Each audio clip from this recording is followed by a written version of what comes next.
Hello दोस्तों, मैं आपका बहुत बहुत स्वागत करता हूं आपके अपने channel Indian institute of stock market पर। और आज हम लेके आ चुके हैं एक और आईपीओ। अभी पता चलेगा कि ये शानदार है कि नहीं। लास्ट टाइम मैंने आप लोगों के साथ बहुत सारे आईपीओ शेयर किए थे, जैसे कि वारी हो गया, एफकॉन्स हो गया।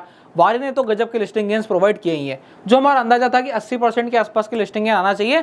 लगभग वारी वहीं के आसपास ओपन हुआ है, तो ये एक बहुत ही मजेदार बात रही थी। इसके अलावा अब आ चुका है एक और आईपीओ, और ये किसके कंपैरिजन में है, इस आईपीओ की वीडियो बनाने की क्यों आवश्यकता है, ये समझ लीजिए। सबसे पहले इसका डायरेक्ट कॉम्पिटिटर कौन है? जोमेटो। अब जोमेटो मार्केट में लिस्टेड है, प्रॉफिटेबल है, और ये उसको पीछे फॉलो कर रहा है। 2 कदम आगे जोमेटो चलता है, उसके पीछे से स्विगी आ जाता है, फिर 2 कदम आगे जोमेटो चलता है, उसके पीछे स्विगी आ जाता है। अगर ऐसा सही में है तो जैसा कि यहाँ पर जोमेटो का रहा कि प्राइस पहले ऊपर से फिर नीचे, और फिर एक शानदार वाली रैली जिसमें 100% के गेन है बॉटम से, तो क्या वैसा का वैसा ही हमें स्विगी में भी देखने को मिलेगा? इनकी जो है वर्किंग कैसे होगी, क्या इनके फाइनेंशियल्स आ रहे हैं, और क्या ये जोमेटो को बिल्कुल पीछे फॉलो करने वाले हैं, इसके बारे में आज अपन चर्चा करेंगे। तो मेरा मानना है यहाँ पे जितने भी लोगों ने वीडियो देख रहे हैं उनको पता होगा कि स्विगी क्या करता है, पर फिर भी इजी वे में समझने के लिए फटाफट से देखते हैं।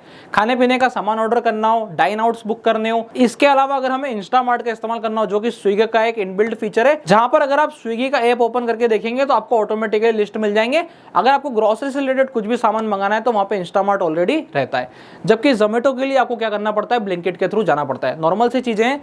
आगे की तरफ बढ़ते हैं। यहाँ पर अगर आप देखोगे तो ये कैसे काम करते हैं, तो इनके एवरीडे जो कन्वीनियंस होते हैं, जो हाउस होल्ड्स की जरूरत होती है, कि एक ही उसके ऊपर फोकस करते हैं, जैसे कि ब्रेड, एग्स, ये वाला कॉन्सेप्ट हो गया।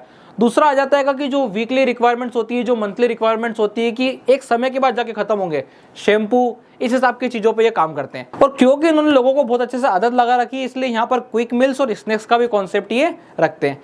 इसके अलावा अगर आप देखोगे तो स्पेसिफिक फेस्टिवल्स के हिसाब से भी इनके पास में सामान मिलता है। अब ये कितना पैसा लेके आ रहे हैं, क्या इंपॉर्टेंट तारीख होने वाली है, इसको एक बार समझ लेते हैं। इसके अलावा अगर आपको और डिटेल में समझना है तो आप सीधा स्विगी का ऐप ओपन कर लेंगे तो आप खुद ब खुद जान जाएंगे।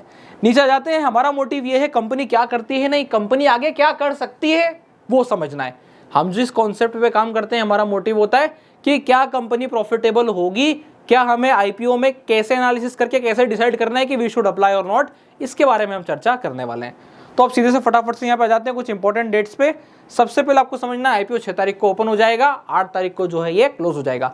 तो हमें 5 बजे के पहले अपने मैंडेट को क्लियर कर देना है अगर हमको अप्लाई करना है तो। नीचे आ जाएंगे। यहाँ पर अगर लिस्टिंग की बात करें तो 13 नवंबर को यहाँ पे लिस्टिंग होती नजर आएगी। अब सीधे आ जाते हैं यहाँ पे कितना पैसा चाहिए, सबसे इंपॉर्टेंट पॉइंट यही आ जाता है। और साथ में एक और चीज, ओएफएस कितना है, जो कि मैं हमेशा बोलता हूँ कम हो तो बेहतर है। यहाँ पे अगर प्राइस रेंज की बात करी जाए तो 371 से 390, हम सीधा 390 पकड़ेंगे, और 38 शेयर जो है अपने को यहाँ पे लेने रहेंगे। नीचे की तरफ आते हैं। थोड़ा सा मुझे लगता है ये कि यही पॉइंट मुझे एक बार गड़बड़ नजर आता है। मैं हमेशा बोलता हूँ कंपनी को चाहिए फंड, अब वो फंड इक्विटी के थ्रू रेस करती है। जब वो फंड इक्विटी के थ्रू रेस करती है ना, तो यहाँ पे 2 प्रकार से फंड जाता है।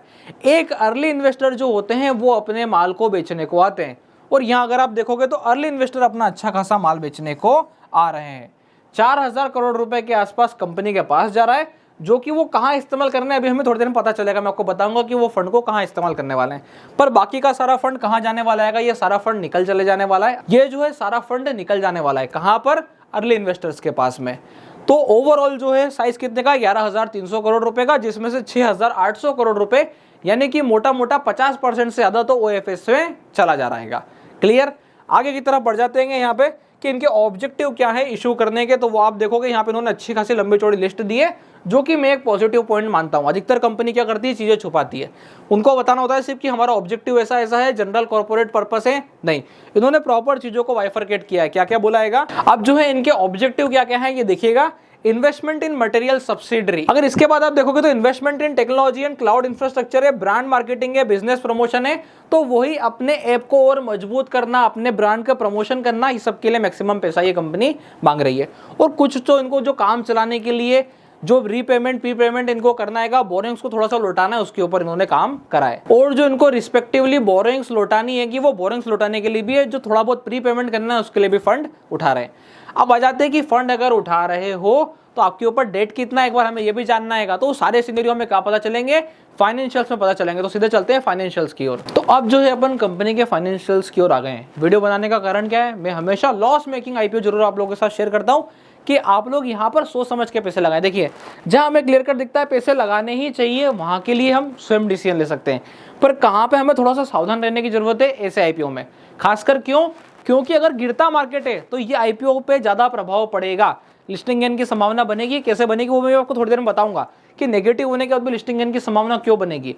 पर ओवरऑल आपको ये समझना पड़ेगा कि अगर मार्केट डाउनफॉल में है, मार्केट के स्ट्रक्चर पॉजिटिव नहीं है, तो आईपीओ के लिस्टिंग गेन वैसे ही घट जाते हैं।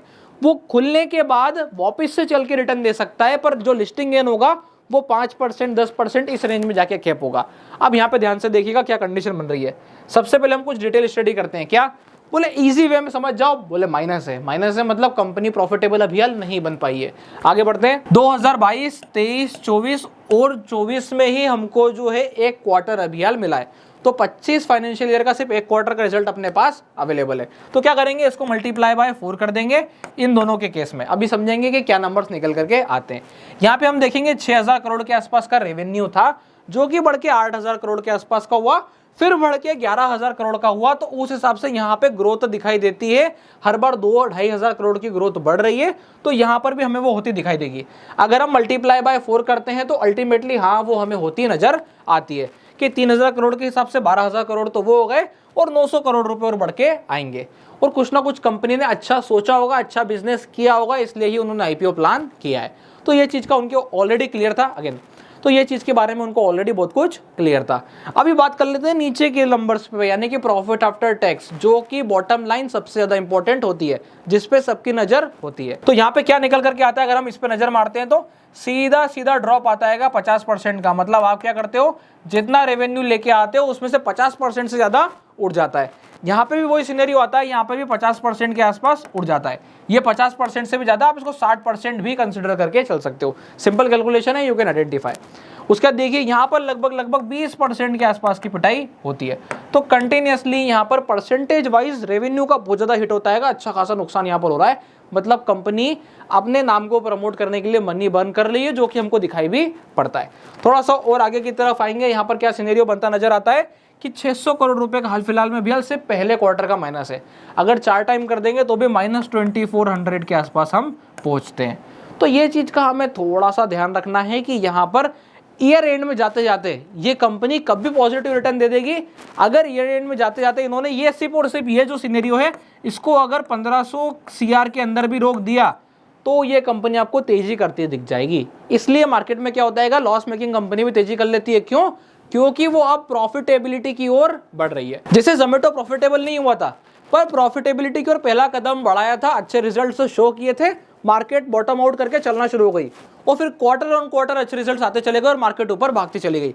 ये पूरा अभियान मैं आप लोगों के साथ शेयर करूंगा, आपको बस शांति से बैठना है। मैं एक शानदार कंपैरिजन लाने वाला हूं जोमेटो और स्विगी के बीच में, तो आपको बस इस वाले चैनल को सब्सक्राइब कर लेना है। आपको नेक्स्ट वाली वीडियो मिल जाएगी जिसमें हम कंपेरिजन करेंगे कि कैसे जोमेटो जो है वो स्विगी से एक कदम ऊपर है और क्या स्विगी उसको पीछे से फॉलो करने वाला है। चार्ट्स पे डिटेल डिस्कशन होगा जोमेटो के, तो आप लोग बिल्कुल सब्सक्राइब कर लीजिएगा चैनल को, ताकि इस वाली वीडियो को बिल्कुल आप मिस आउट ना करें। अब आगे की तरफ बढ़ते हैं। यहाँ पर ओवरऑल सिनेरियो पे यहाँ पे डेट पे देखा जाए तो ऐसा बहुत बड़ा डेट नहीं है, पर थोड़ा सा ऊपर आते हैं। यहाँ पे एसिड पिटाई खा रहा है, देखो आप, घटा फिर कम हुआ फिर कम हुआ, तो कंटिन्यूअसली यहाँ पर क्या हो रहा है, एसिड भी घट रहे हैं।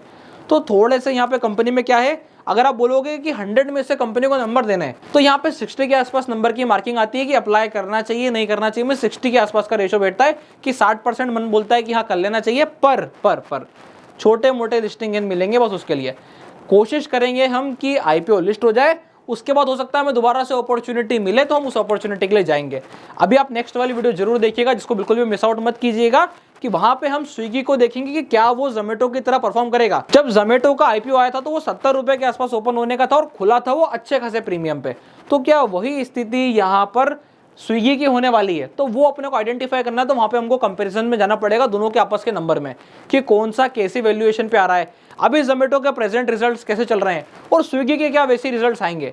तो अगर हमको ऐसा लगेगा कि हाँ वैसे सिनेरियो बन रहे हैं तो डेफिनेटली फिर हम इसको अप्लाई करने के बारे में सोचेंगे। अदरवाइज हाल फिलहाल के लिए अगर आप सिर्फ ये वाली वीडियो देख रहे हैं तो कोशिश रहेगी वी शुड अवॉइड करना, कभी कभार ज्यादा बेटर हो जाता है।